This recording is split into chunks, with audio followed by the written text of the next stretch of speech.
First off, rest in peace, neighborhood Nip. I ain't crip, but I'm on that neighborhood shoot. Building business, it's that black owned. If you hustle, better hustle till your pack gone.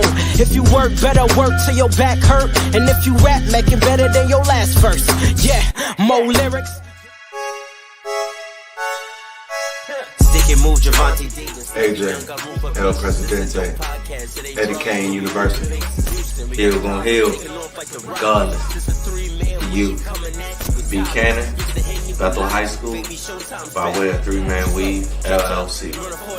Michelle, producer, based over here. You can catch this wave from the Marlins to the Mariners. Doing things you can't believe. It's the 3-Man Weave. You, what's going on, good people out there? Y'all already know who it is. It's your 3 favorite guys. Your what is it, Cannon? Your podcast, favorite podcast? Mm-hmm. Pod's favorite pod. There we go. 3-Man Weave. Y'all know who I am. It's your boy Hill. Hill gon' Hill regardless, baby. This is episode 112. Who do I have with me? It's episode 112. We should have had something. We should have had something prepared, man. We should have. We should have had a drop for that. They should have been prepared to bring 4 friends. You feel me? Talk to him. Yeah. But you know who you got. You got it's your boy Cannon, Washington fan extraordinaire, here to cut the cap. That's a fact. So, All right, that's who you got. You know what it is. You got your boy AJ, Mr. Red Cup. You thought I didn't have it, but I got it, and it's a very, very special occasion because it is though. I forgot. My boys is playing for the championship in game 1 tonight, and you know it's been a long time coming. And we gonna get to it. I ain't got much to say right now, but hey, we gonna get to it. We gonna get into it, and we gonna have some fun tonight. We gonna get some predictions for that. I forgot about that. So we might. So dang, I wasn't thinking about that in the meeting here. I was thinking that's what I was thinking about. Yeah, that's what I was thinking about. Y'all know y'all can catch us on all major podcast platforms. 3-Man Weave, Instagram, Twitter, 3-Man Weave _ You can email us at podcast.3.man.weave@gmail.com. I need everybody that's in the Facebook group that if you haven't done so already, please give StreamYard your permission so we can give you your credit for your comments. There you go, right there. It's gonna be the pinned comment. We want to give you all your credit for your statement, your comments. For the people in YouTube, thank you. Like, share, subscribe, do all that. If you're gonna listen back on the audio later, leave a comment, rate us 5 stars, do all that. And since this episode 112, boom, I need to know your favorite 112 song right now. Let's go. All right. What if I can't remember. It was like I can't remember what album it was, but what if that was my shit? Like I had that was in my head. That was a heavy rotation. It's a B-side. It's a B-side. It ain't one of the classics, and because you can't go wrong with Cupid. That was on that. Anywhere was always on everybody playlist back in the day. Yes, so those hit, but I'm a fan of B-sides too. So what if it is? Hey, I do like B-sides. My favorite 112 song that's a good one. Is Only You. And that's because it had Mace and Biggie in it. Because I wasn't a diehard, I'm not gonna lie, I wasn't a diehard R&B fan at the time, but I did like 112 because I like how Bad Boy was doing the remixes and stuff at the time. So it was like, it was a little bit of both worlds. So always liked that track. It's over now. What is I know the outro song. Used to throw those things away. Don't let High No Hill hit y'all with them. Come on, come on now. High No Hill. We got 2 Peaches and Cream. Boy, y'all won't really outside if Peaches, Peaches and Cream was kind of annoying to me, man. Peaches and Cream is the favorite one song, boy. Y'all don't know nothing about that Peaches and Cream. Y'all wouldn't even get down like that when that was out. Yeah, definitely wasn't. I was still making fun of people for doing it. My dumb ass really thought they were talking about some damn ice cream at first. That's why I said it was annoying, man. I didn't like that. I'm like, boy, they talking about some ice cream, bro. Get out of here, bro. Then I grew up. I mean, hey, bro, you got to think about it. They was outside thugging it, so you know. Yeah. Hey, but you talking about as you grew up, like I started getting older and started listening to the songs my mama and my pops used to listen to. I'm like, everything changed once you got older. Y'all just as nasty as we was. Yeah, there was me and my brothers. We had this joke that our parents used to laugh at stuff that wasn't funny, bro. Like all the time, like, and they used to be cracking up. We used to be like, that's not even funny. Like, but it's like now that we grew up, we was like, oh, we just had no idea because they was using regular terms that was going over our head. So Yep, I had to grow up to figure out what 112 was talking about, man. They was talking that talk. Man, we ain't had no business talking that talk. So we got some breaking news before we went live. You know, Sha'Carri, they leaving her off the relay. Mm-hmm. You know, I'm still upset about it, but you know, I go ahead, AJ.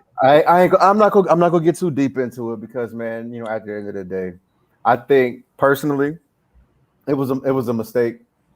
You know, it's an honest mistake. And like I said before, she's 21. I know I done did some dumb shit at 21. I know I done smoked, and then I saying, oh shit, I got a drug test I gotta do, you know, in a week or something like that. So, you know, it's fucked up. She's still young, and I guarantee you she's just gonna get faster because the next time is gonna be 25, like she'll be 25. And I think she'll be reaching her prime, and she's gonna be smoking them. She's gonna be smoking them women like a motherfucking pack of coos. So, I think about it like I was ready to have that same stance too. You know, accountability. You know, you know better. I'm actually shocked. I'm actually surprised and shocked that AJ had that stance. But the fact that when she explained it, and it was more so of a mental health thing, more so than just recreational. I just got high. I was more so lenient of, yeah, I'm riding with it to the end if that's the case. You know, it's just unfortunate, man. It's just unfortunate. But here, to jump back in here real quick, sorry to jump in here, Cannon. But my whole thing personally is, like I said before, man, she's 21, and where's the adult in the building? And I know, 21, you technically an adult and stuff like that, but who are the people around you? Because I know personally, like, unless she was just in her room rolling up and facing it by herself on some, 50 a day, then it ain't really much you can do about that. But if it's people around her, how are y'all letting this happen? And I know there's an accountability. It's a different era. We're in a different era, man. There's an accountability factor to this, but still, it's just like, hey, nah, you don't need to be like right now. Yeah. You don't need to be doing that now. Yeah. But if you once you heard the story, then what? What is your aid? What is your helping? What are you gonna do? Ain't too much of a. Here's my shoulder. You know what I'm saying? Yeah. That ain't about to help. But sometimes it is just that. And I'm just speaking from personal experience. Like when I was in high school, one of my best friends, his dad, like his mom passed away, but they didn't live with her. And then 6 months later, his dad passed away, and his dad was like really cool with us. So it was like that was like his best friend. So now he was all alone, right? And he was starting to depend on liquor, and it's like or alcohol. Like I didn't want him doing that, and so it was just like one night, I'm still want to live my regular life, and so it was starting to be a pattern. Like I would go over there after work, and I would be over there mad late. So it was like I was like, I'm gonna roll out early tonight. You know what I mean? And when I said that, he was like, he was basically like, well, I'm coming with you. You feel me? And I was talking to my mom about that the next day, and she was like, you know what I mean? Don't leave him by himself. You know what I mean? He don't want to be in the house by himself. Like, you got to be there for him during this time. And it was like, regardless, like if I wanted to go out, like at the time I was young, I wanted to go out and hang out. It's like, because it wasn't my parent. You feel me? Like it was my friend. So I did grieve, but not as long as him. But it was like, he needed he just needed my shoulder. And if I would have took my shoulder away at that time, no telling how bad it could have got. You feel me? So it's like sometimes you do just got to be there instead of, like AJ said, being the one saying, here, take this. But I really love the takes that both of y'all had on this. I like the stance that AJ had, because oftentimes we do forget the accountability part. We always say, like, we know for 100% fact the ruling is trash. The Olympic ruling for this is absolutely 100% trash, and I'm gonna get into that in a second. Right. But we always forget accountability. Like AJ said, when he was young, he made mistakes. When I was 21, I just did a background check. So I was looking at my 21-year-old self yesterday, and Lord have mercy. So it's like, but it was the accountability factor that people around me, my parents at the time, let me know that they were disappointed in me. My friends, I had to reevaluate and decide, like, who am I going to really be hanging around, and that's how I've able to become the person I am today. And same thing for AJ. So it's like, it's that accountability piece. But the rule, let's get back to the rule. And I want to quote Dwayne Wade. Right here. Right. But I before you get to that, matter of fact, go ahead. I'm gonna let you talk about Dwayne Wade first. Go ahead. No, talk about Dwayne Wade first, and then I'm gonna tell you kind of where I'm at with it too. Dwayne Wade just had a tweet, and it really made me sick to my stomach. Not his tweet, because his tweet showed a lot of intellect, but it's just like the country that we live in, right?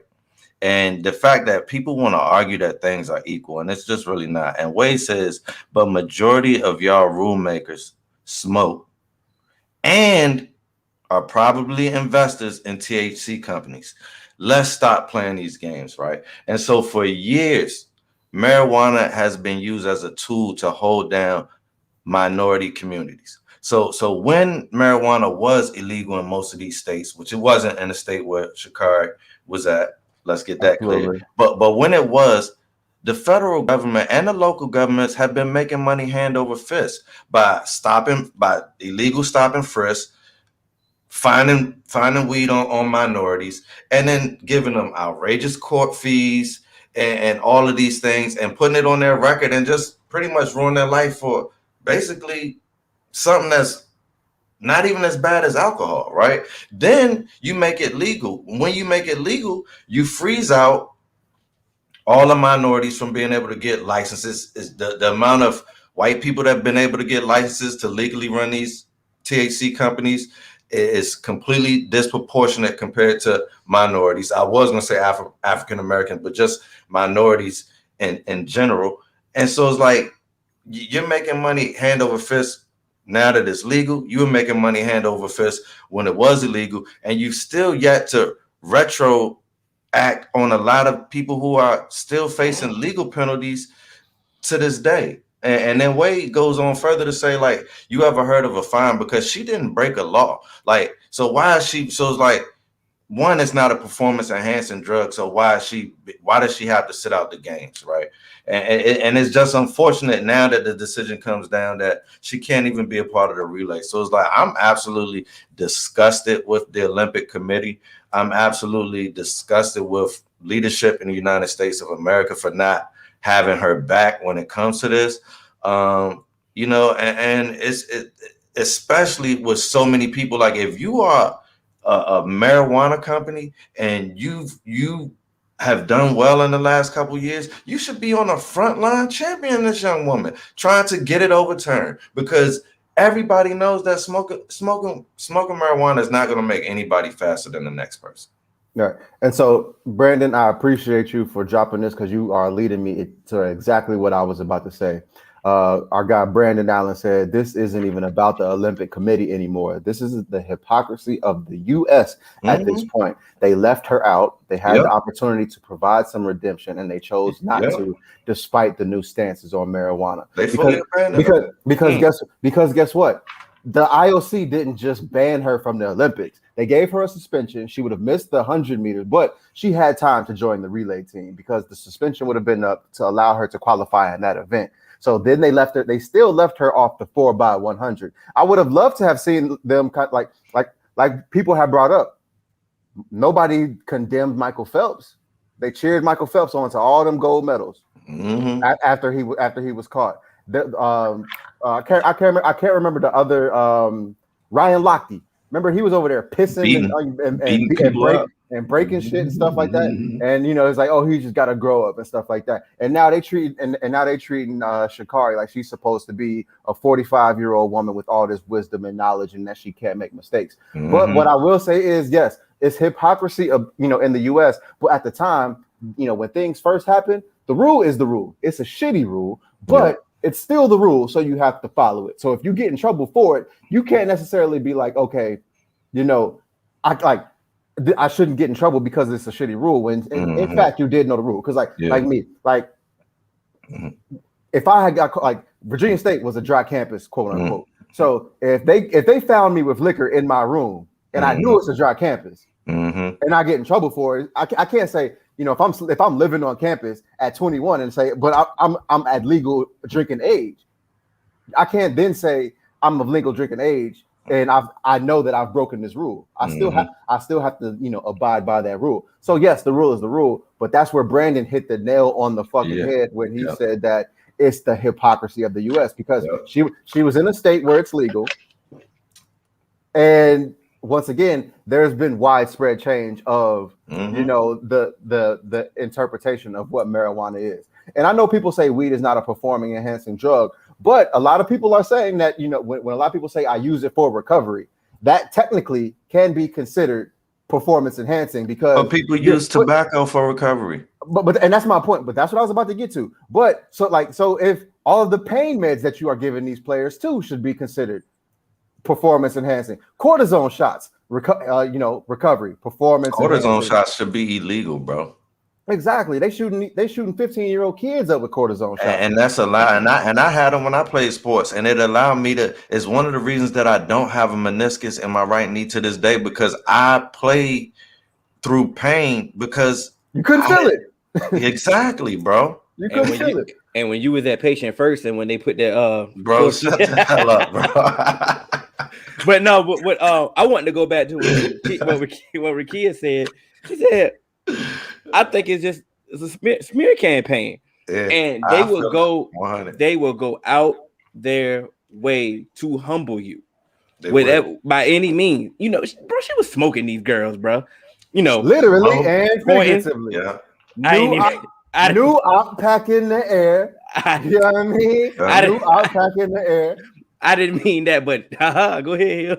But she was, taunting them while she was breaking records, and they're gonna go out their way. They're gonna go out their way to humble you. So, like I said, I do agree with you. This is a smear campaign. They found one loophole and they're gonna run with it. Something that they could have probably just swept under the rug, or could have just not blown up to this proportion. But no, they're gonna say, let's go to the highest extent of the law, not the law, but let's go to the highest extent of it, and let's mess up your character. But I'm just so glad that she stood strong. She stood 10 toes down, took accountability, and like I said, she's 21. It's next Olympics. I feel bad for whoever. I feel bad for whoever. And I honestly hope, man. And this hurts my heart to say because I am a fan of USA track, bro. But I'm hoping y'all just get mocked out there. Oh yeah, I'm hoping y'all get mocked out there. I'm rolling with Jamaica for track this year. I want England to win. Great Britain. Whoa, I'm rooting for everybody. I'm rooting for everybody black. Ireland. I want us to get smoked, embarrassed. Like I'm tired of saying smoke, but I want us to get embarrassed out here. Yeah, get your ass Jamaica, bro. Get your ass whoop, America. I'm good. Like I ain't rooting for y'all. I give a damn about what y'all do, how y'all land, how y'all place. None of that. About to be patriotic. Care about y'all. Oh, I'm definitely not being patriotic. Like I said before, I'm just rooting for everybody black. Yeah, that's a fact. Let's before we transition to answer this, before I got Q Quentin Hart. Serious question. What is the process to get the Olympic rules changed so far? For instance, weed isn't illegal next time. Bro, that's gonna be hard, bro. The Olympic committee is a bunch of representatives from different nations, and different nations have different opinions on marijuana. Some of those nations, marijuana is completely still a crime and long jail time. So For the committee to ever just disregard a drug, I don't know. You know what I mean? It's like them saying that it's cool. They're not gonna approve cocaine either. That's not a performance enhancing drug neither. So shit. I mean, bro, it ain't, bro. Because she ain't gonna be able to do nothing for you ain't gonna be able to sustain anything. You're gonna be crashing hard. Okay, the studies have shown all I need for this 100 meters is give me a little bump. I'll run that motherfucker in 8.6. My and you're gonna be all across the lanes in violation. You feel me? You ain't gonna be able to do it right. Just give me a guide like the blind runners. But I think to get the rules changed, they should just boycott it. Yeah, but it's gonna take nations, bro. Bro, they don't fuck with Americans anyway. Yeah, you see what I'm saying? If America boycott it, they're gonna just say America's still gonna put a team out. It's just gonna be the good players boycotting it. They're gonna put a team out and you're gonna lose, and that's gonna make the Olympic Committee happy. Because the world is still gonna watch, and the world is gonna be, like AJ said, they're gonna be enthralled to see America get smoked on the track and field. So it's like, bro, the views are gonna be up. There's no benefit in one. It has to be multiple countries, top countries that will boycott it together to change. And that's in my opinion. And I'm just going 100% say I have done no research on this. But if America drops out, then it's just like if black people boycott the Olympics to try and get this thing changed, because I know Jamaicans want to get this rule changed as well, most likely. Just can you imagine a 100-meter dash with Great Britain, Americans, Ireland? And like I said, I've done no research on this, but as long as I've been black, I don't remember nobody white winning a gold medal in the Olympics for a 100-meter dash. So I don't remember one either. They will welcome this boycott. Yeah, you see what I'm saying? Because it's their time to, but they still won't win gold. That's the thing. They just would lose then. I don't know. Because another country, those second and bronze countries would now win gold. They be black too. Exactly, bro. And that's what I'm saying. We're still not, because we're not going to have a black team now. We're going to have, the type of team that we're going to have. And we're just not going to be on the podium for track and field, period. And that's going to make everybody else happy is what I'm saying. All the other countries that despise America. Christian McCaffrey lining up in the blocks. But like Roosevelt said, man, too much self-interest. Nobody's boycott. And that's why I said I can't ask anybody I couldn't ask those individuals to boycott when this is the highest pinnacle of your sport. Like, and this is what you're racing for. This is what you're trying to do. So it's every 4 years. So it's going to be very hard for me individually to say I am going to give up my opportunity this time because you chose to make a mistake that, like AJ said, that you knew was against the rule. So if it was something else. But this ain't just in track. We've seen this in football. We've talked about this in football when it comes to the collective bargaining agreement. Oh yeah, and we've talked about it when it comes to they use money. But I mean, money's involved in this too. Well, like I said, we talk about it when it's collective bargaining. We talked about it when it's Kaepernick kneeling, social justice, all of this. You're gonna have some people who are like, okay, the top guys out. I'm going to use this as my time to shine now. Yeah, absolutely. Or I'm going to use this to, get myself ahead and put myself on the map. Yep, and so we're not gonna have that unity and that come together moment where everyone's like, all right, let's all come together. Let's all, even if I don't agree with you publicly, I'm gonna stand next to you and we gonna hold it down until we can get some results. For those sports, I'm with all. I understand all that completely. I can't even argue that. The NBA players shouldn't be going to the Olympics. Oh, absolutely. Y'all do all this protesting and all this social media stuff, activism during the season. And now all of a sudden you want to represent your country. None of them should be playing this year. They should be making the stand. They should be making the stand at all. Think about it. I understand if you Sha'Carri, probably one of your goals when you running track is to get a gold medal. That's the highest. That's the highest level of your sport. Yeah, bro. You ain't. I'm in the backyard, bro. I ain't thinking about no damn gold medal. I'm thinking about getting to the NBA, winning the championship. That's you a know fact. what I'm saying. That's not now. That may be one of your goals. That's an extra. That's an extra. Yeah, NBA. That's a sub goal. You know what? That is a sub. That's a fact. Let me go ahead and get a gold medal since I'm good. I'm in the NBA now. You feel what I'm saying? But bro, and here's my. They shouldn't be playing at all. And here's my thing. The reason why you definitely shouldn't be playing is everything that's going on, all the social justice that you guys have been fighting for. And guess what? Take some fucking time off. Y'all was just complaining. Take some time off. Why you about to play some more? But also, let's not also forget, because we brought up money. This was supposed to happen last year. And so a lot of those people missed, they were expecting, some of that sponsorship money and things to come through. And then they went through a whole pandemic. So a lot of these people. Wait. I just wanted to bring that up. I'm not saying that's.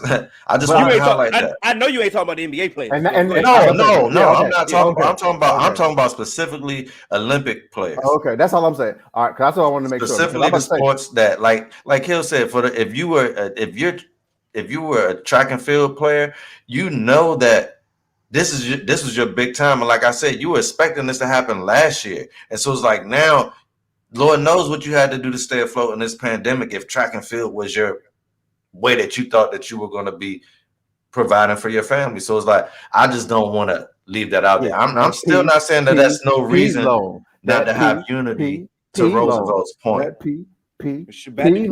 What Q point right here? Like, what I don't get about America not fighting for her in the relay is at the end of the day, the U.S. value winning over everything versus these other countries on the world stage. The rest of these countries be cheating like shit. But she's just one person. She's just one person, bro. We trust and believe America can always still win that relay with one person down. One person. We got two. We got about 2 or 3 other sprinters that could easily like when it comes to track, we're talking tenths. But you need 4. You do need 4, but I said they have 3 or 4 other people that can make that team. You see what I'm saying? Who already? And then her as your anchor. Like, yeah, but she's one, so they could put somebody in there. They're gonna put the number, you know what I mean? They're gonna put the next person up, and they're still probably gonna win the goal. I'm just saying that, even though I don't want them to, they're probably still gonna win the goal. No, I'm rooting for boots. Let's go, Great Britain.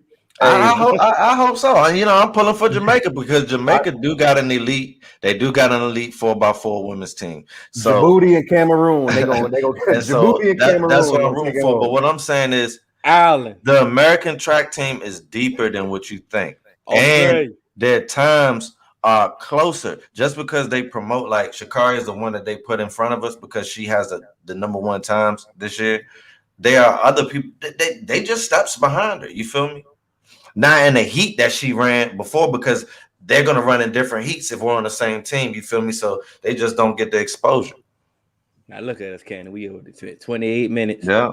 I told you. I told you. But I already said at the beginning that I forgot. I wasn't thinking about what you was thinking about. So you was right, man. I told you. Next up, we'll go ahead. Next up. Go ahead, AJ. That's your girl. Your girl, AJ. Defend your girl. Rachel Nichols. That ain't my girl. That's Jimmy Pumper girl. Oh, now, I like Rachel Nichols, but I ain't. That's Jimmy. That's Jimmy Butler. Not like that. That's his girl. Because allegedly, all right. I seen them one-on-one interviews. Allegedly, you know what I'm saying. So here's my thing. I don't care at all.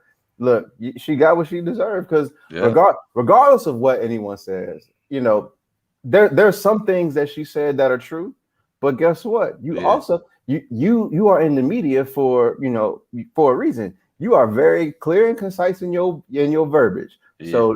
So I know that what you said is what you meant, especially when you thought especially when you thought the cameras were off. Exactly. And so everything that you said, you meant. Put your cape on. And so we had a private conversation. Exactly. So she said, hey, about you trying to get your diversity and stuff like that. Not here, you're gonna have to go somewhere else. Well, move your motherfucking ass to the side. Because guess what? They got their diversity here now. And what I hate is just because a black person is getting into a position, it's not all because a company is trying to promote diversity. Sometimes I'm actually qualified. That's very true. And that's the thing that I hate when, you know, like when a black person gets a position, people start to think like, oh, you know, there's their, you know, oh, they're trying to improve diversity. They're trying to do this. And so my hire is because they're trying to improve diversity, and improving diversity doesn't mean that I'm unqualified. You get what I'm saying? Just because I have a job, don't be, and they're attaching diversity to it. It means that, you know what, we need to understand that we've had these doors closed to people for a reason. Yeah, like for no reason, for no reason. Because trust me, I've been in rooms with people who have held the same job as me, who don't hold the same qualifications as me, and they make more than me. And then I literally don't have a clue what they talking about. I literally left that company. I'm at my last position, at my last job. I was a consultant.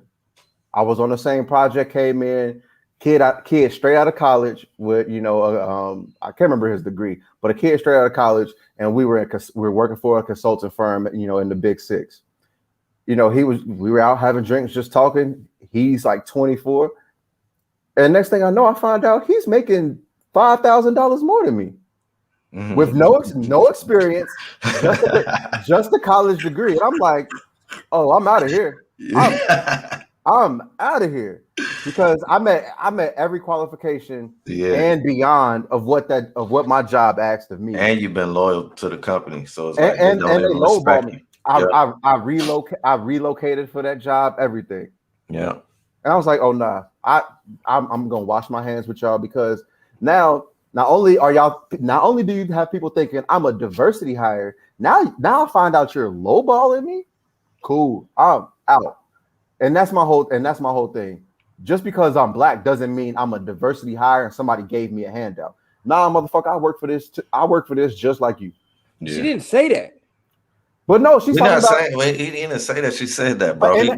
That's to the diversity point. In her verbiage, though, she did say, if ESPN and their shit, like in their shitty diversity culture, but they have a horrible track record of diversity. That was one of the things that is true about what she said. And what she's saying is, I don't want y'all to scapegoat me, like, because I've done my job. But the one point that AJ made that I like about that is, because who's to say that this is about diversity? What if we just like Maria better? Exactly. Now, but I get it. In the moment, bro, you have to we have to understand this. She did not think that this was being recorded. Thank you. She did not think that this was being recorded. And good. And listen, that's to me, but hold on, let me just say, I personally was not offended by anything that she said. Let's get this, because first of all, I don't expect nothing from her except for her to ever report the sideline news. That's all I've ever expected from her, right? Thank you. Now, if I were working a job, right, just like you just said, AJ, and someone tells me that someone else is gonna do my job and make more than me or equivalent to me, and I feel like they got less, experience and bring less than what I bring, then listen, just let me finish. I'm gonna pretty much say the same thing that she said, and I don't care if they were yellow, purple, green, orange. Okay. I don't want to give up my slot. It's a self-preservation thing. Go ahead. So let me jump in here right quick. So that's where I agree with you. Where, if someone's coming to take my spot, I don't want you to take my spot. Yeah. So I'm gonna say, nah, you're not coming in here. Yeah. But where she opened herself up for question is bringing the word diversity in. What she should have said is, I'm not about to give up my spot because you want to bring Maria. It's like to her. But that's what I'm saying. And I don't think that. But that's what I'm saying. So ridicule for her perspective, because that's what it looks like. Because listen, because I know a lot about companies faking with diversity because and I've talked to you and I don't want to get onto that now, but that's what companies do, right? They fake a lot about diversity and now that's what she's feeling like. Y'all been getting slammed about your diversity thing, so it's now I got to give my spot up, and she feels like I've done what I'm supposed to do to retain my spot, and I don't think there's nothing wrong with her feeling like that. Right. But let me ask you this: if she knew the cameras was on, do you think she would have said, "Oh, you're not about to give her"? I don't think so because, like you said, she's a journalist. But see, that's my point. So, like, now that the camera is off, I feel like I'm getting your true feelings. But listen, just because it's her true feelings doesn't mean it was politically correct. I never said it was politically correct. I just understand. You know what I'm saying? This guy gets it. This guy gets it. Thank you, Brandon. And that's what y'all aren't getting is that I never said that I didn't agree with anything that you said, bro. Yeah, I just wanted that to be highlighted so that we can get the whole perspective because we were only telling half of it right there. So it was like we got to fill in the other half to fully get it. But the one point that I wanted to highlight that you said you only see her reporting basketball, right? That's it. I don't care about. But look, she only has one job. Right? We only basically see her one time, right? Yeah. And I'm about to just get that up, and I can't be mad. You feel what I'm saying? I can't be mad. I'm gonna fight for mine. So just because I'm in private, I can't say what I want to say in private. Yeah, I'm definitely fighting for mine. You feel what I'm saying? She can't be mad. See, that's the thing I have an issue with because that's her initial feeling. Bro, you take her off the NBA final, that's it. Like the jump. Y'all watch the jump. You feel what I'm saying? Like she can go, and that's it. So she can feel. So the only part that I'm really riding with her with is she's like, hey, look, with all y'all want to do for her, put her on. She great. Hey, but y'all don't cut me. Yeah. Don't cut me. And it's like she was highlighting. She said, ESPN, y'all always dropping the ball with how y'all handle social issues. Y'all been messing up. And they do. And that's really what's being missed in this point is that ESPN. And it's like, and she's being a scapegoat for how ESPN has, they have a horrible track record with diversity, like a lot of these major companies do. And it's like, it should not be on one individual for her to hold it down for ESPN's mistakes. Like, I gotta brunt the bear of that too. I gotta be the front person for y'all for that. And a scapegoat. You want me to be the front person and a scapegoat at the same time, and that's not fair. Let me get in real quick. Go ahead. Wasn't Rachel Nichols doing football at one point too? She was doing no. All I know is basketball. No, I believe Rachel Nichols was doing football before. Yeah, Rachel Nichols was doing football at one point too, and that's what I'm saying. I feel like over time, but she's had to climb her way up, bro. But then, like, it's almost like everybody else. Your time has gotten stale here. Your time has gotten stale here. Yeah, and to me, it's almost like your time is getting stale. So it's not. That's a fact. It's not about diversity. I just think you have run your course. And we get that. But what I was trying to say was, she didn't feel that way. She felt like because of the current, and I can understand because I've been in a company where the current state of where they talk diversity to me, but they're not diverse. And it's almost like a slap in the face. And I specifically, so it's like, imagine, like, it could also, from her standpoint, like, they want to highlight it all the time, but it's like, now you step aside for it. But I love Maria. Let's get that clear. Hold on. But since people don't think I'm putting the cape on for, the only reason Rachel Nichols got this job because of diversity. They got Sage Steele ass up out of there because of her social issues. So it's the same thing. How you got the job is the same way you about to end it. Don't see it like I'm about to defend it. I'm only defending on how you felt initially. Yeah, that's the only thing. That's the only thing I'm defending. I'm getting back to the universe. Myself clear. Remember, Rachel even said, "I know a lot about ESPN's diversity as a woman." Yes, she said that. And so here's my thing. Like, I don't think that, where Rachel is talking about, I don't think it's just because Maria Taylor is coming in because she's black. I actually think Maria is more versatile and is more young. And for the last 5 to 10 years, you have seen You have and ain't seen nothing wrong with you feeling like that. You have seen ESPN get younger, and you have seen ESPN like give opportunities to the younger crowd, and that's why I say I just think Rachel Nichols has run her course.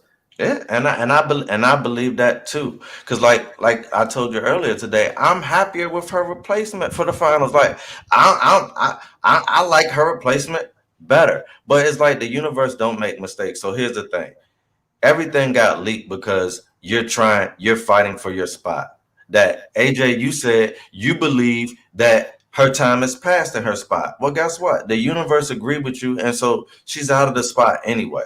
But I still don't feel like she made like if I was her, and I would say the same thing again, and I wouldn't feel bad about it because I'm literally making a stand for my job, and I don't feel like I said anything wrong, especially when I was addressing ESPN as the culprit in that, because they are the culprit, bro. Well, that's what I'm saying. She was really going at ESPN, and we took it. We took it. I mean, hey, you can say what you want to say. It is what she put out of there. But the other end of the spectrum, Maria Taylor, her contract up soon. So we'll see how much diversity they riding for. You see what I'm saying? We're gonna see. And then everybody gonna come here, and now they're gonna say ESPN got it terrible, and they're gonna forget that Rachel said that. Hold on. I don't know. Ain't she pregnant? Ain't she pregnant? I don't know. I ain't gonna get in her personal business up here on here. She stands on the. She do the NBA joint. I believe she's pregnant. And if she is, oh well. She should still keep her job regardless. You feel me? Okay. I know, bro. Like okay. Okay, like I say, everybody got the cake, so everybody riding for it. Now we gonna see. But listen, this is to my point about. This is another point that I want to make about ESPN. They didn't even move Rachel because of this Maria stuff. They moved her now because of she's trending because of this Jimmy Butler thing. That's the only reason they moved her. So that goes back to proving Rachel's point, man. Now I think it because they would have been. Why would they wait? Sexual relations with? Why would they wait till last minute? Then they could have been replaced her with Maria if that's what they wanted to do. The game started tonight. I know, and we just found about it today. This story has kind of been percolating for quite some time. But I'm just saying, if they really wanted to, and this story been percolating for a while, then ESPN should have been pulled the trigger. The fact that they pulled it today let me know that it was the Twitter stuff that pushed it over. It pushed it over the edge, bro. They didn't want that bad press. They didn't want that bad exposure, because if she would have went on the sideline tonight, there would have been Twitters across the Twitter feed. They would have had to filter out all of that stuff. You feel me? Shouts out to Jimmy though. That's all I'm saying. You disrespect Jimmy if you want to. You disrespect Jimmy if you want to. Jimmy out here.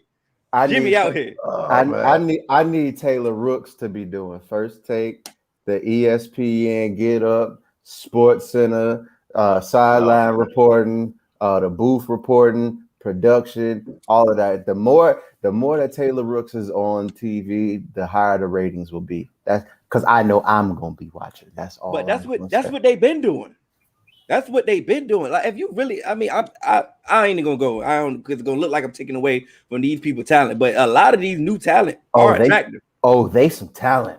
They are attractive. If you're gonna be working entertainment, that's a part of it. Rose gold on Uday.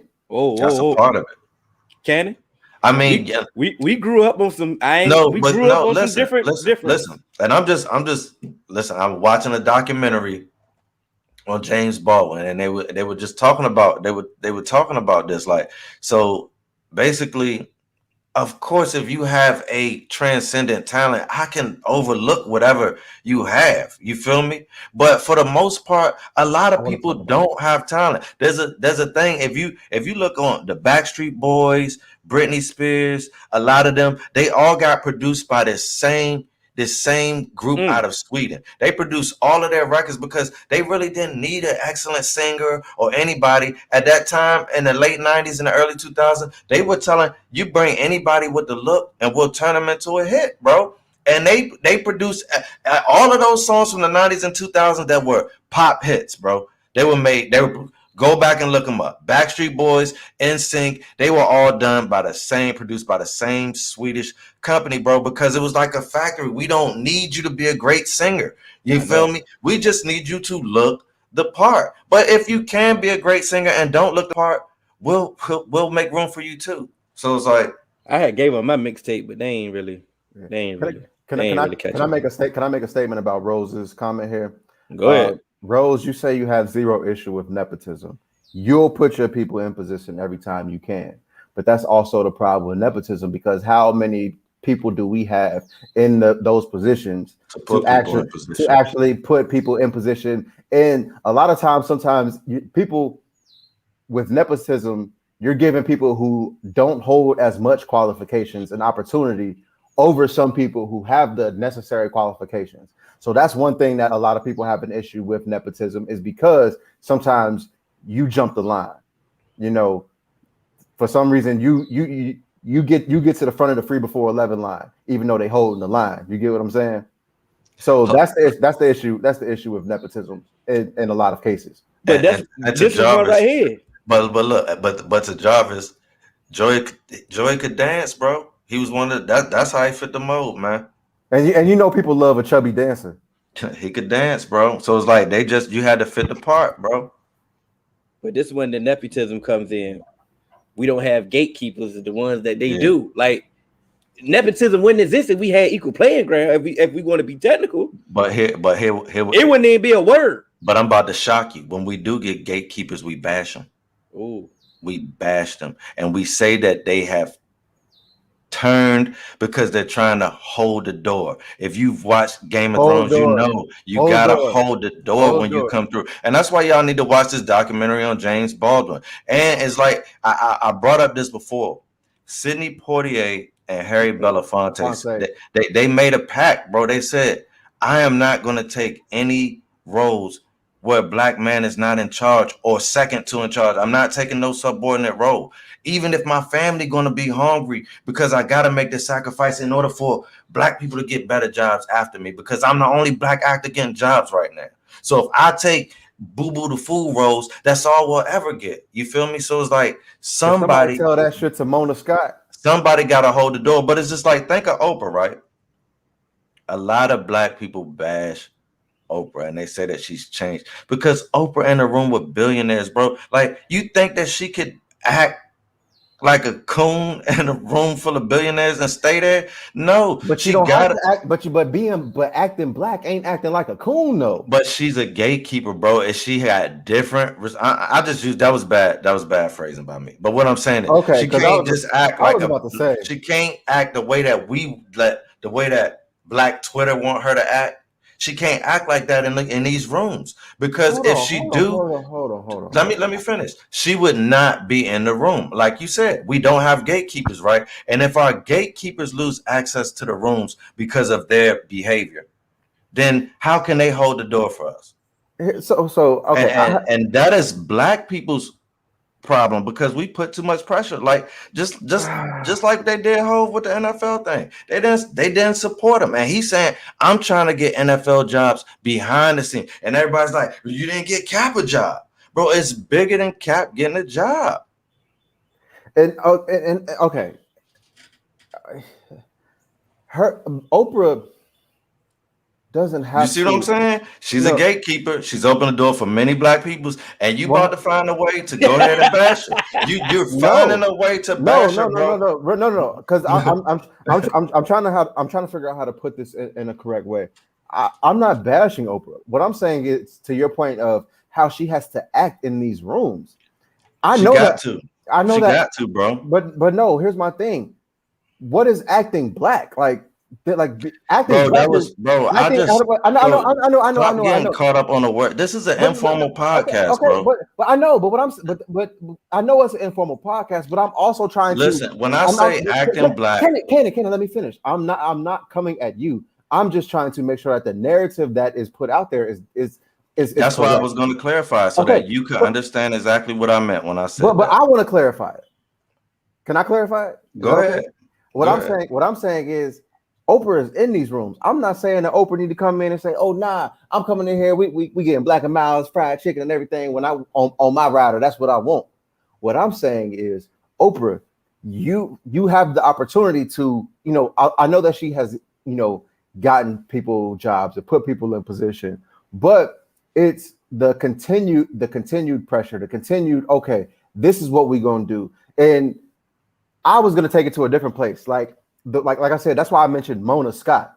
Mona Scott someone needs to get in her ear. Stop putting this stuff on. And that's why I didn't mention Mona Scott, because she's not a gatekeeper, bro. But she is, though, because she's a fake gatekeeper, bro. She's an exploiter, bro. But that's what I'm saying. Of the rooms that she's allowed to enter. That's what I'm saying. She's not in the rooms that we need to be in, bro. Yes, she is. She's putting people on TV. She's putting people on TV, bro, for exploitation of the Black culture. But that's my point. She's not in the room where she wants to be. Oprah's in a room where she can put the image of Black people on TV that she wants. That's the room that we need to be in. That's where we need gatekeepers. We need to be in rooms where Black people are in charge, bro. Mona Scott is not in charge when she goes into those rooms, bro. She's in charge when Trick Daddy comes in and all of these people who are not. Yeah, she's in charge, bro. But when Oprah goes into a room, she's in charge and making decisions, bro, with people who are not just Black. You see what I'm saying? And Mona Scott is not. And that's what I meant by gatekeeper. And so it's like, we talk about gatekeepers. Mona Scott and Oprah are not on the same level. Mona Scott and Hov are not on the same level. So when I say we don't have a lot of gatekeepers, so it's like I said, you found a way to say that you want Oprah to do more for what she's been doing, and you really don't have a clue for what Oprah really has done as far as putting on Black people. I never said I wanted Oprah to. No, I'm not. That's just an example. I'm just going based off how the conversation went, bro. I'm not saying that you really feel like that, but that represents how Black people have felt, though.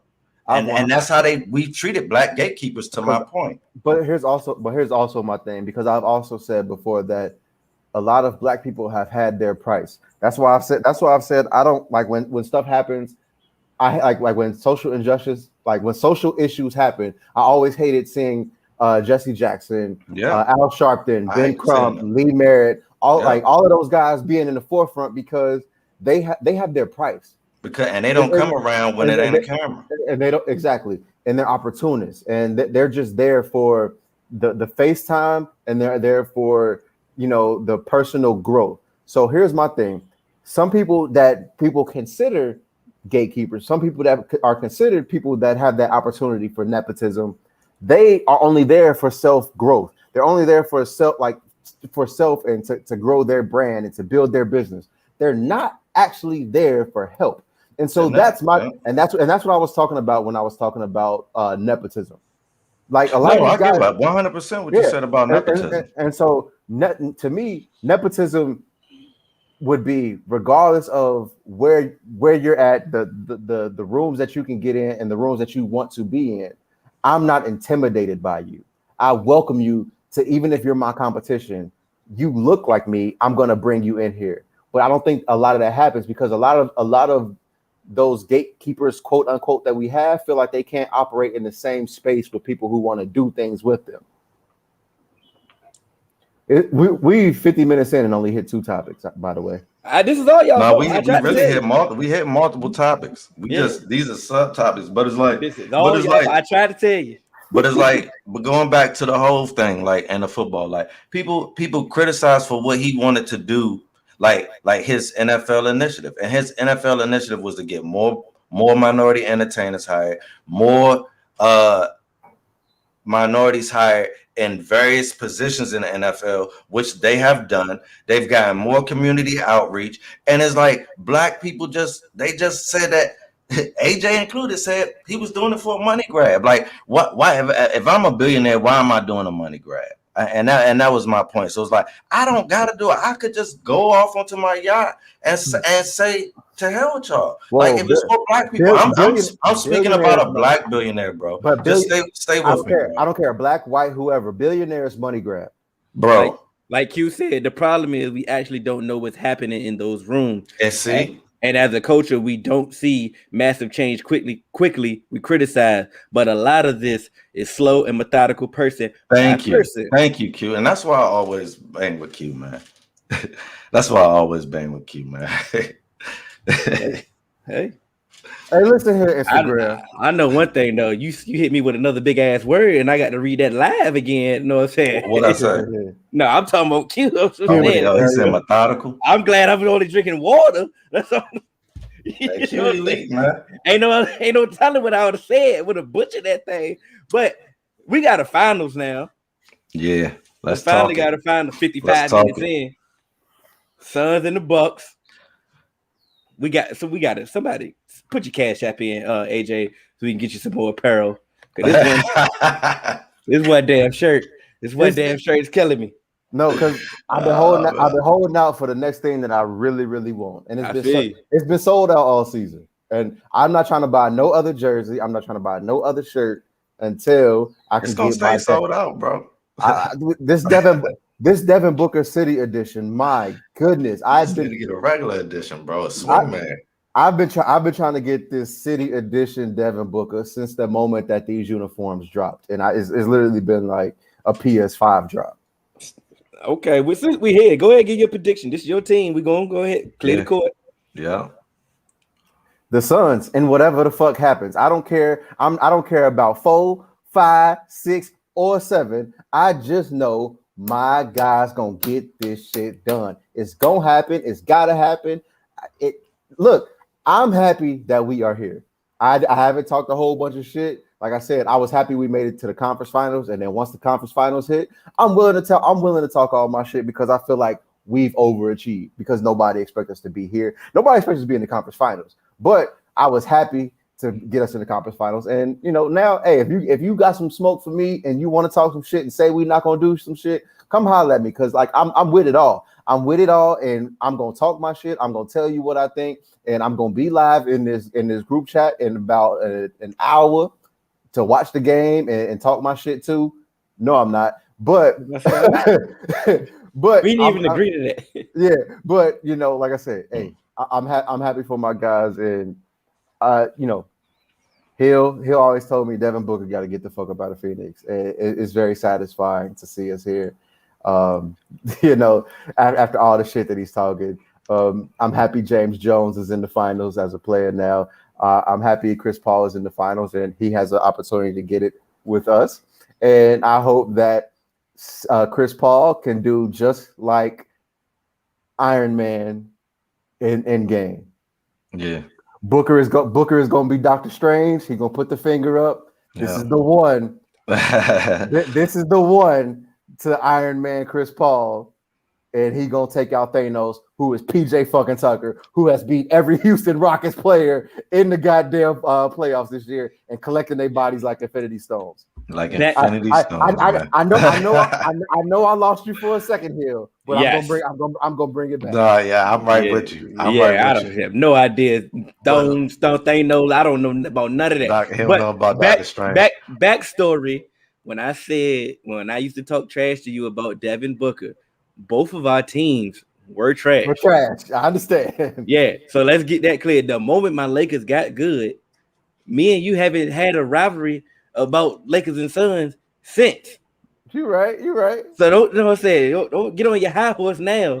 But I said you should have left. Okay. Yeah, I said you should have left. And I was wrong. And I cried 2 tears in the bucket. Fuck it. Yeah, and I was wrong. You know what I mean? So but we here. And we are here. I got y'all winning it. I think it's gonna go 7 though. No, I do too, because I think Giannis is gonna come back. And I think when Giannis comes back, it's going to give the Bucks a boost, and they're going to get a couple games as well, and they're going to rattle off some things. But I just think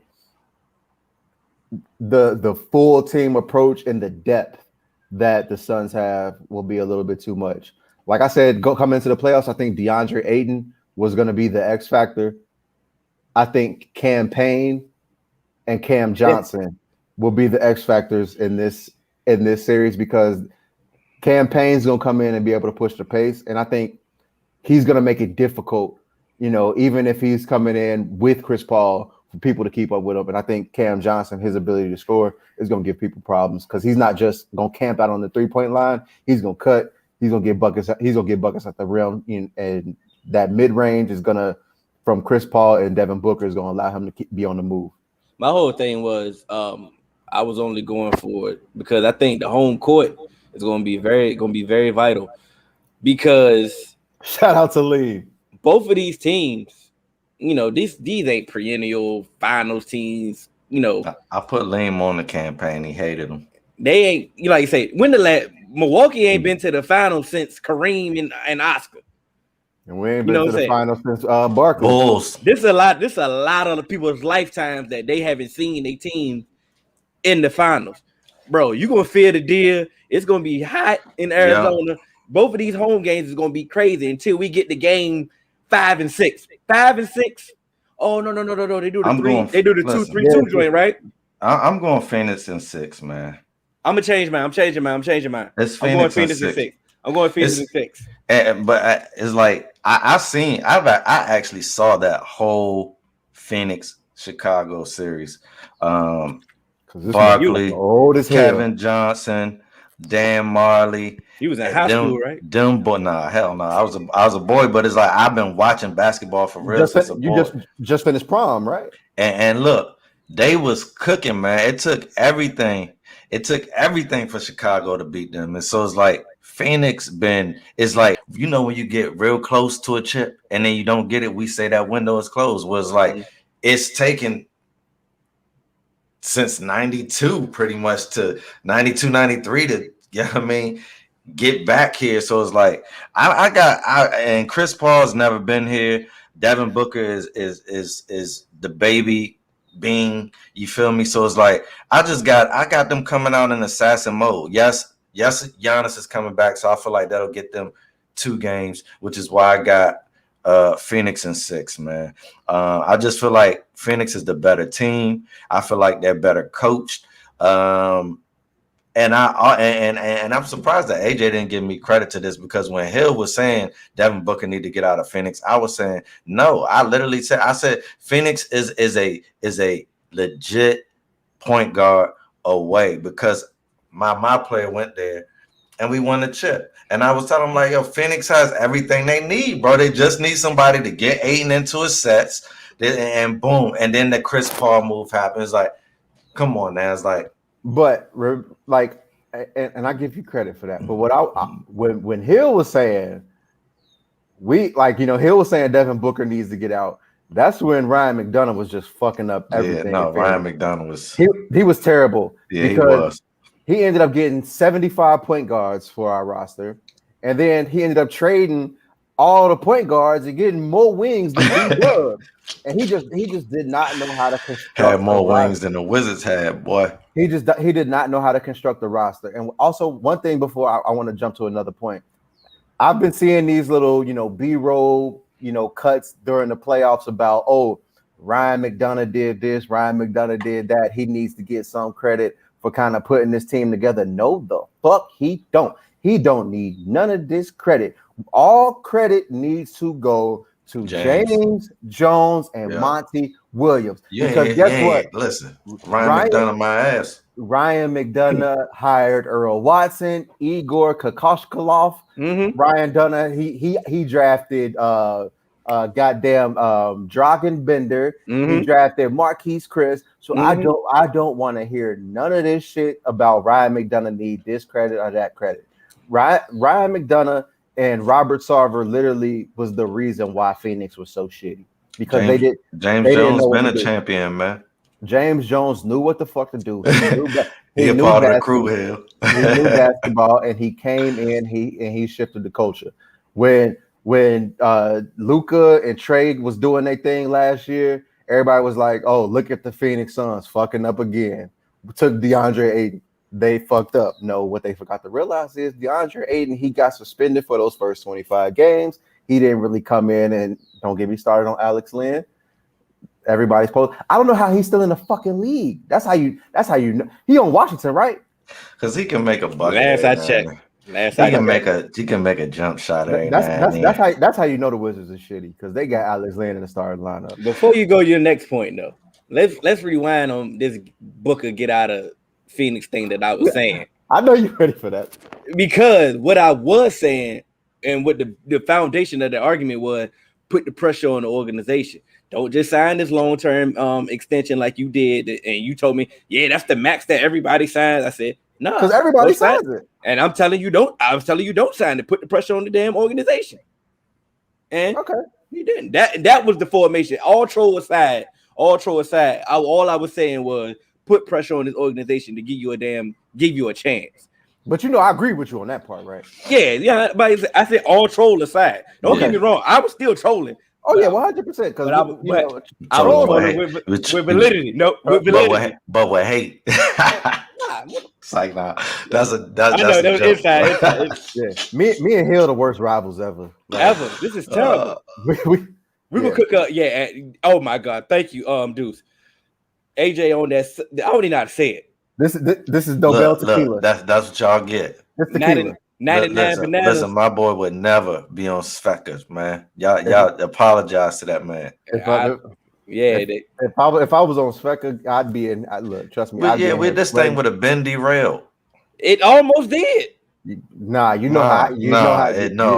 didn't. This was the one that we need to. Speaking of nobody expecting teams to be here, I'm sick and tired of people. Yeah, I'm sick of it. Thank you. Because their phase been out. Thank you, Miss King. So, Miss King, I want to thank you because you reminded me I had some things to go blood on. I had two things. The first of which is people saying that this championship or that any NBA championship is illegitimate, right? And this is my problem. Championship period.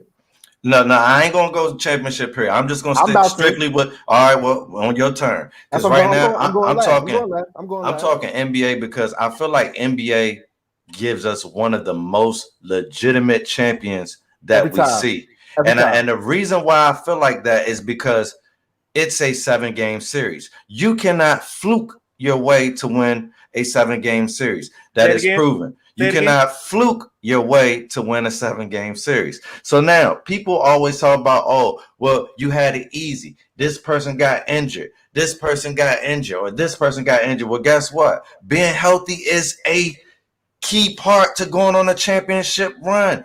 And go back and look at some of the documentaries of your favorite teams who didn't win. It's because they got hurt. So it's like, bro, it ain't my fault that you got hurt. And guess what? When you do get hurt, it's still next man up. And here's the thing. People talk about, oh, the Lakers weren't healthy. So there's been in sports, and especially in basketball, there's been an unsaid rule. If you step on that hardwood, bro, it's a go. So it's like no excuses. So it's like, oh, Bron and AD were present when we played Phoenix.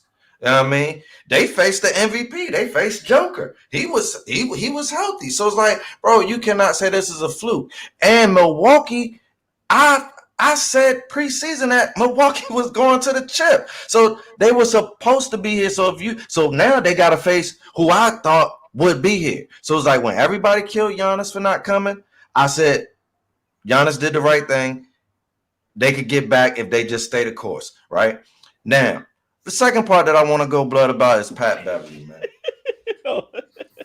If you're a coward, bro. I wish I had more of a social media following because I want you to hear this because I know I talk about people not wanting all the smoke, but Pat Beverly, I want you to know that you can come on here and address your cowardice with me because you are 100% coward. I don't care about you being in the heat of the moment. I don't want you to talk to me because I'm not a professional athlete and I've never been in the heat of the moment because I've been in the heat of the moments in other positions in life. May not be on a basketball court, but it's like, bro, you were taught from a little boy, you don't hit people in the back, right?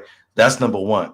And two, hold on, let me just finish. You hit somebody in the back, not because they even did something to you, not because they did you dirty or anyway, they did do you dirty, but they just legit cooking you on the basketball court. So now you're gonna take a cheap shot at me. It was the most despicable thing that I've seen in sports in a long time. And somebody from the bench should have mopped the floor with you. I know we said last week that I ain't if I get jumped and you ride out on me, I'm done with you. But listen, if I get pushed in my back and you on the bench and you don't do anything, I'm mopping the floor with you this time. Like y'all was right. Y'all was right. So I'm mopping the floor with you. So it's like Pat Beverly, like honestly, I don't want to be on your team, bro. I don't want you around. I don't want you to kick it with you. I don't want to kick it with you. I don't want to do nothing with you, homie. Yeah, man. He can catch it. I smell. Because guess what? That's what Pat Beverly is. Because Pat Bev been selling wolf tickets his entire career. Biggest wolf, bro. And it's the same shit that I've been talking about KG for his entire career. And I said, y'all know how I feel about KG. I never believed none of that shit you was talking because when it really came down to it, where was you? Hands off, hands in the air, trying to get the other team in a technical. You are strategic. Yeah. You're not really about none of that. Because when somebody really trying to put their hands on you, you're gonna hide your hand and say, hey, bro, it wasn't really like that. We was in the heat of the moment. You know what I'm saying? Mm-hmm. So all serious, I'm like, hey, yo, I'm ready to smack Pat Bev if I got to. Because and the culmination all was pushing Chris Paul in the back. Because like I was literally trying to see if Chris Paul mumbled something under his breath. Mm-hmm. What happened? It was he was giving him 41. What you mean? Yes, and he couldn't take it. And that's my point. You want to be such a defensive stopper? Stop him. You know, and the whole thing is he did try to give him whiplash to get him off the court. And the whole thing was, it wasn't like Chris Paul was just like on some, I'm gonna kill him with just threes and racking up threes. It was all over the floor, bro. It was everything. Yeah. I might have had to fight. I would have fought Chris Paul too that night, but I at least would have stole on him in his face. You gonna see me. Yeah, he would have seen me coming. See me walking. Yeah, through. Yeah, you would have seen me, and you would have known that I was sick of you, bro. I'm not the Freddie Roach. The Freddie Roach. That one too. Oh man. And so man, that was so corny, and I really felt like the NBA should have came down on him with the harshest penalty that they could. Yeah. What the hell is one game? And you home already. Like I need you to miss like 5-10. That's what they should have missed 5-10 because that had nothing to do with basketball. It was a dead play. Like I'm just walking, bro. It's like, and it's like the severity of the push. Like I know it's just a push, but one, it's in the back. And if you look at the replay, like, yo, like Chris Paul could have got hurt, bro. You know he normally get hurt in the playoffs. I ain't trying to put that on you, AJ, but it's like, yo, he could have had whiplash or anything. So it's like that would have been his fault. He put some sauce on that push. He put some sauce on it, bro. Nah, but hold on. He put some sauce. It's an unexpected push, though. Yeah, it's still but he still put some unexpected sauce on it too. But it's like, nah, bro. It's like when being pushed in the back is one of the most awkward things you just don't expect. You feel me? Because even if he put sauce on it, his neck was still gonna snap back like that. No matter what, bro. And then Pat Bev put a lot into it. He was like, CP did put some sauce on it, but Pat put some extra on there. You know how you reach in the bag. You think you got one barbecue sauce. Next thing you know, you got two. Got two. Hey, Facebook user, it definitely was two in that thing. Facebook user who just posted July 27th, though. I need you to hit that pinned comment and give StreamYard position. And who is that? Wilder? That's Wilder? Permission. Fury? Nah, we got something else cooking for July 27th. We got a whole bunch of shit cooking, to be quite honest. Well, what's happening on July 27th? We gonna keep it. Who the hell is this Facebook user, man? Yeah, because they hit me with a joke, and I don't know who it is, so I ain't want to give them no love. We gonna keep it on the. Oh, that's Tori. Oh, yeah. I got it. Oh yeah.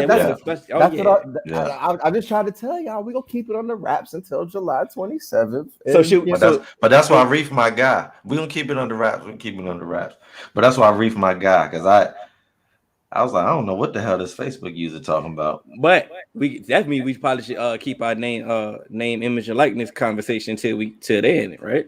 Oh yeah, 100%. That's the perfect time to let it go. Name, image, and likeness is gonna be real heavy on July 27th. Nah, but we do need to get a versus popping. I was thinking that you got to say I've been telling Cardi to hit you up. Yeah, man. You the only one you got the consistent schedule.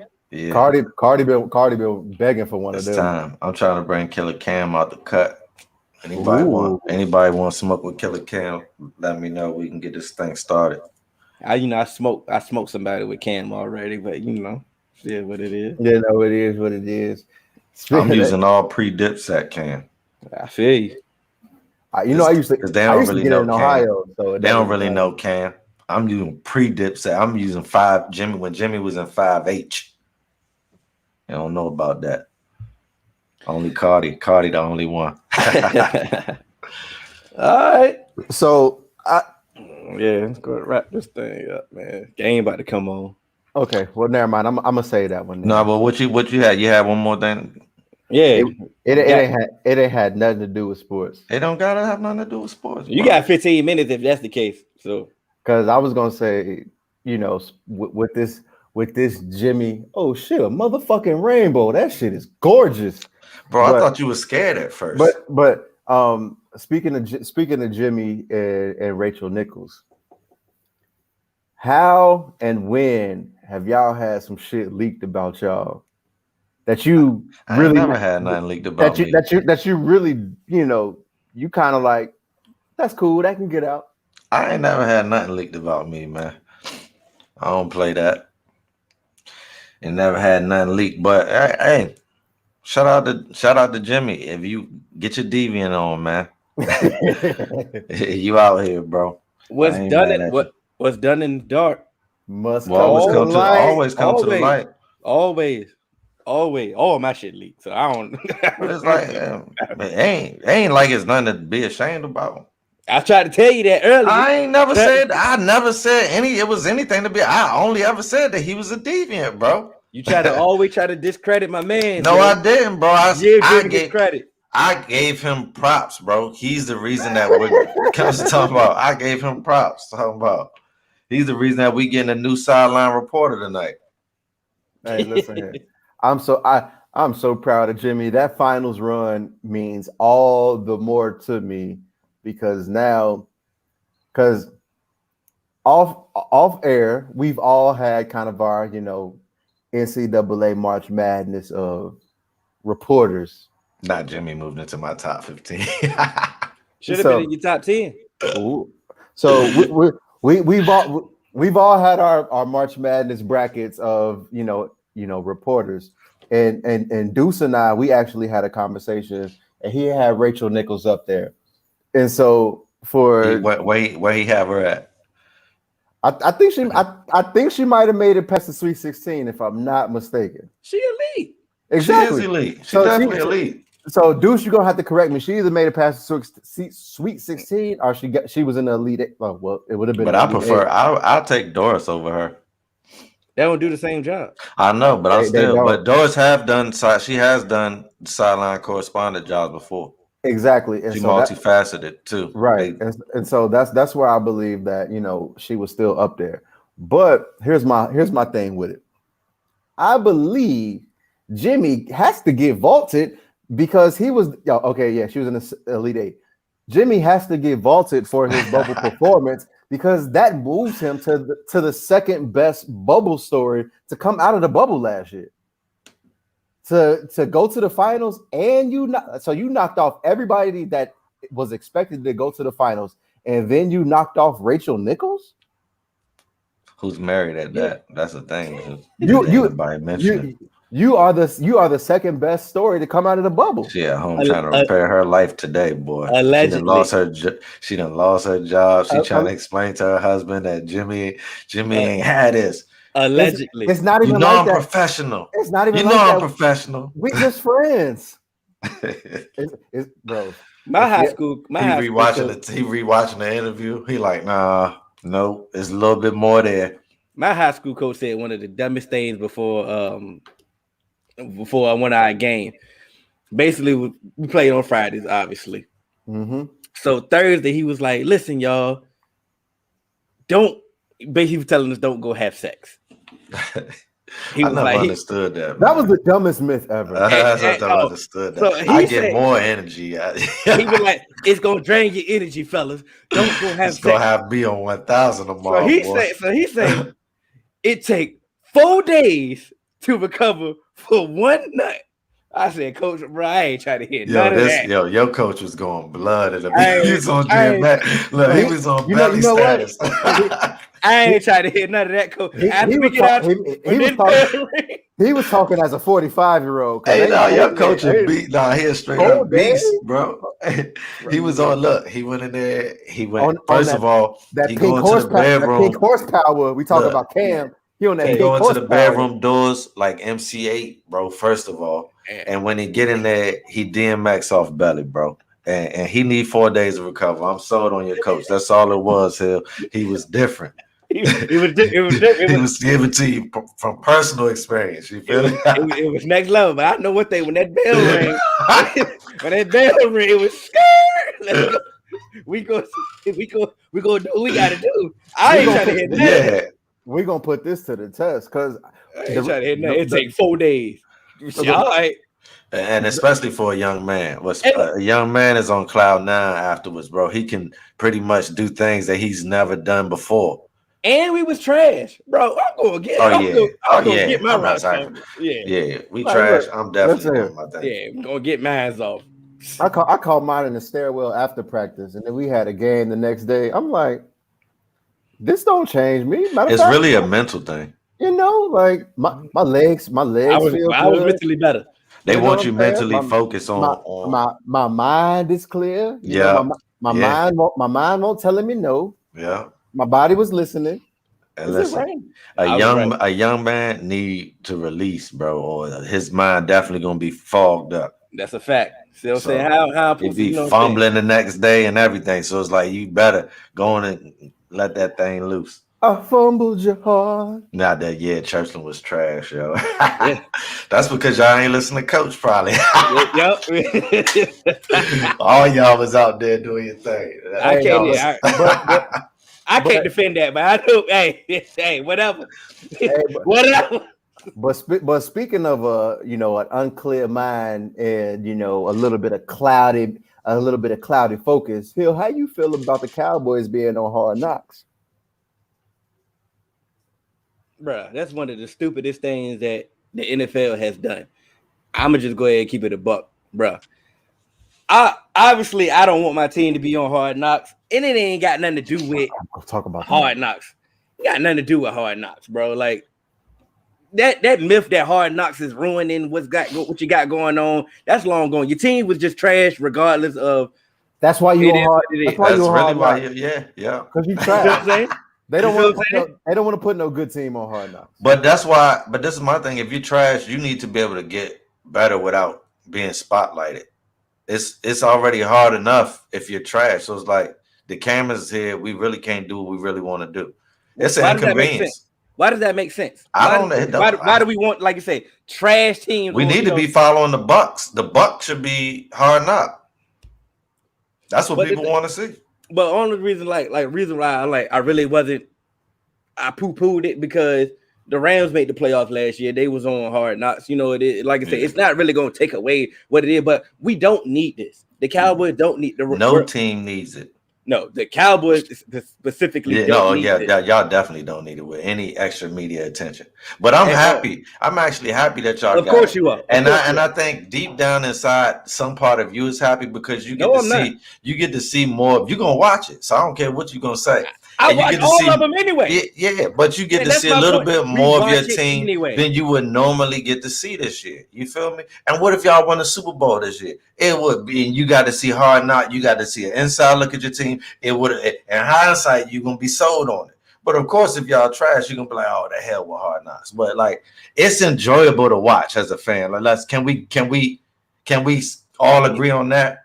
I said I watch it every year. Yeah, and me too. But I still don't want my team to be on it. But if my team was on it, I would a little bit be happy because I'm getting extra footage that I don't get now. You feel me? But the thing about the Cowboys, they have like one of the top media. Yeah, they do. Ever, like you said, we see everything. Like, we get all the coverage. We in California. Well, you get our training camp. So when ESPN is on the late night ESPN, the late night NFL Network, getting all that. I'm happy. We getting all that. Of course, I vote for y'all every year.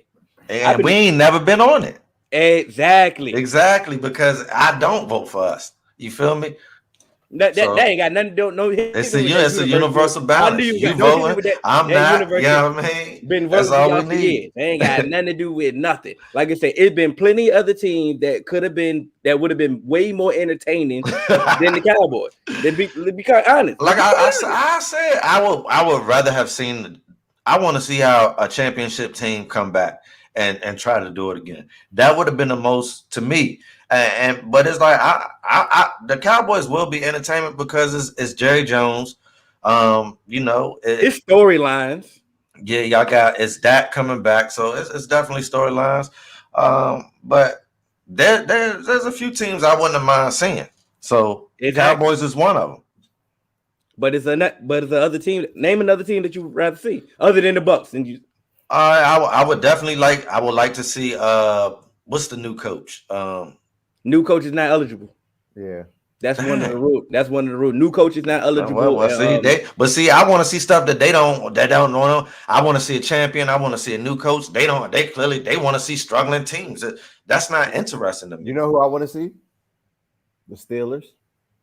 And see, I don't, man. They did it. Like I said, I'm about to say they did it before, but obviously we've done it 3 times. So exactly, that don't matter. That's what I'm saying. I think between the Steelers, the Packers, and the Texans, even though David Culley's a new coach, so I guess I gotta. Wait.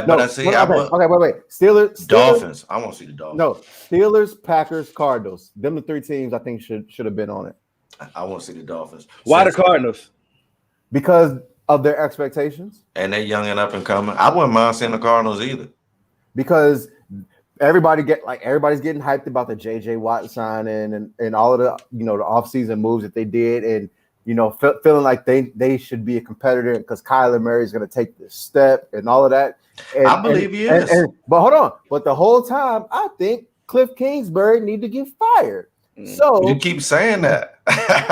I've been saying this, but he ain't really done nothing to get fired. Like they've gotten better as a team since he came there. I feel like. No, they haven't. I feel like they have. Like that winning record might not be where they wanted to be, but I feel like they trending in the right direction, man. How? Ain't that what it's about? Your record? Bro, they ain't had all the pieces. You act like he just came to he inherited the Bucks, a championship team. Like he gotta still build it, bro. No. How many coaches have we seen inherit a team that we knew wasn't gonna be nothing and then they fired? How many teams? I've never agreed. I have never agreed with that, and that's the reason why the teams continue to suck. Because you need some type of continuity at some point, which is why I don't want to jump off on Cliff yet. Let's finish this and let's see what he can do. I feel like they're trending in the right way. I just do. Why not? He ain't, bro. Has he done any worse than they've traditionally been? No. He's been middle of the pack. That's not why you hire a coach to do what you. I know that's not why you hire a coach, but it's going to take time. You keep thinking that we're going to instantly turn this around by hiring a coach, and then you're going to continue to be a shitty franchise. Giannis is playing first game. Let's get it. I never doubted him. Well, my thing is, okay, good. Let's put all the Cowboy stuff to the side. Like you say, all the storylines, like you say, the Cowboy people going to watch. We know, yada, yada, yada. Like you just said, AJ, the Packers, they don't have a storyline? They do. I was going to say the Packers. You feel what I'm saying? They don't have an intriguing storyline? Like, because I want to see what they're going to do with their quarterback situation. Is Aaron Rodgers going to show up? They got a whole different camera setup if he's not going to be there. You feel what I'm saying? Not a different camera setup. It's just at his crib. Yeah, I know. You feel that's a whole dynamic that we ain't never really seen that many. We ain't never seen this before. Yeah. We seen a couple of holdouts, and they, but like not the star. Melvin Ingram held out last year on the Chargers. Quarterback. But like you said, this is this next level. This not an intriguing storyline. No, Didn't he hijack the draft? It's the most intriguing storyline in football. Okay. Right now. Okay. So my thing about the NFL, why I was disappointed is like you reach for the Cowboys. Yeah. You know what? You reach for ratings. Like you agree. This is greed. Why? Because of the pandemic. They're just trying to drum up all the revenues and get more eyes back on it because of the Cowboy name. I know. This is my thing. If we was in the house and didn't watch Hard Knocks, then why we gonna watch Hard Knocks if we outside? Stupid, man. No, it's the Cowboys, bro. That would make sense. If we was just in the house and we were forced to just sit our ass in the house and we didn't watch Hard Knocks, we outside. Bro, we got two deal summers. They don't make decisions with logic, bro. They don't. That was logic. That was their logic. I know it was, but they don't. That's not how they make choices. We know that. Well, Giannis is back. The game about to start. Yeah. This is episode 112. And both friends.